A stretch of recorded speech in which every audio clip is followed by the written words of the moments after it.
Prakhar ke Pravachan. The term itself is so much like Baba. And it is yeah, exactly. Strategically. It's strategically, and so what you have done with Prakhar ke Pravachan, from what I understand so far, is that you have created a persona of a Baba, and who is trying to help people who are, so if I'm guessing this correctly, your current market or the people who are actually listening to you are young males in their ages of 17 to 24, if I'm right? 18 to 35, yes. 18 to 35. Yeah, that's, so Yes. there's a small misassumption on my end here. But again, so that is where my, conversation Skepticism for got my out to work stems. Exactly. So I want you to actually help me understand what exactly is Prakhar ke Pravachan. Help me through that lens. Okay, it is unique that I have to fill in the blanks for your own skepticism, but here is what Prakhar ke Pravachan is about. Yeah. I do not think any kind of a cynic or a skeptic is in the right place to say that the truths of life are obvious.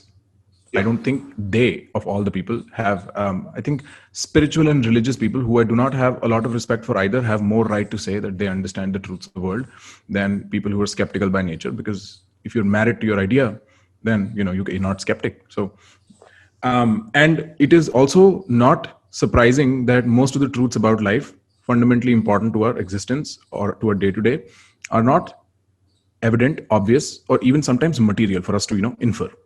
Right? Okay. So these were not obvious truths to me growing up. What were obvious truths to me were earn your money, get your job, get your wife, get your kids, get your family, all that jazz.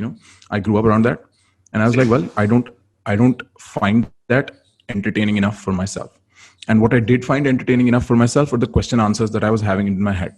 And I was 17, 16, something along those lines, and I wasn't very thorough with having those answers. And when I tried to ask people who were older, who I'd look up to, they had no better answers. They would often close the lid by saying, "Itna sochte hi nahi hai." And so that added fuel to the fire. I was like, "Tum nahi sochte, main sochunga." And from all that years of thinking, I finally arrived at a place where I was like, "Okay, theek hai, Prakhar, you've thought whatever you've thought. You need to go verify the shit out of this."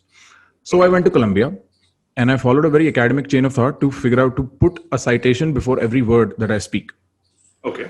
To know exactly what is being borrowed from where, for what intent. And I spent about 2.5, 3 years doing that only for my personal interest. This was never like I'm going to be on YouTube doing this. Okay. I was having the time of my life. I was finally coming to a place where I was like, okay, there is some clarity. When in January this year, a friend of mine was hanging out with me and he's like, bro, tu pravachan deta to rehta hi hai.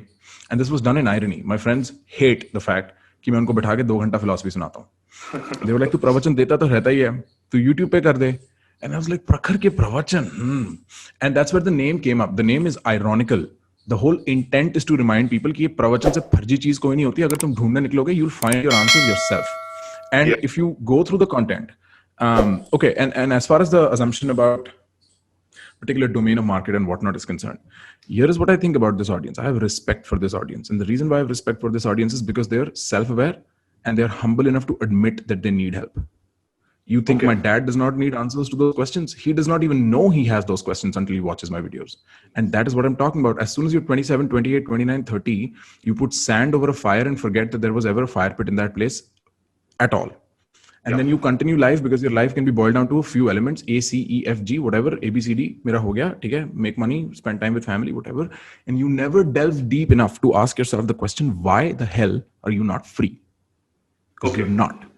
Right? And so that is the attempt. The attempt is to finger people enough to the point where they start seeking their own freedom. That is what Prakhar ke Pravachan is about.